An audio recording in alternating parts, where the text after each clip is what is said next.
খাজা মাইনুদ্দিন চিশতি রহমতুল্লাহ আলাই জামে মসজিদের ভেতরেও পানি আছে এখনো। আজকে জুমার দিন, সব জায়গায় আজান হচ্ছে কিন্তু এইখানে নামাজ পড়ার কোনো অবস্থা নেই। ভিতরে এখনো প্রায় হাফ ফিটের মতো পানি আছে। এই যে দেখতে পাচ্ছেন কতটুকু পানি, আর সামনে তো পানির অভাবই নাই। আমরা এমন একটি পৌরসভার ভেতরে থাকি, নামে মাত্র প্রথম শ্রেণীর, কিন্তু কাজে একেবারে লাস্ট গ্রেডেও পড়ে না। অপরিকল্পিত বাড়ি, অপরিকল্পিত ড্রেনেজ ব্যবস্থা, রাস্তাঘাটের কারণে আজকে আমরা এই দুর্ভোগের সম্মুখীন হচ্ছি।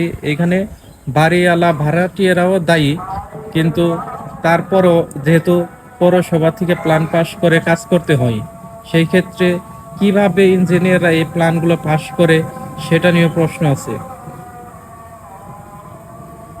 আসলে আমাদের কপালই খারাপ।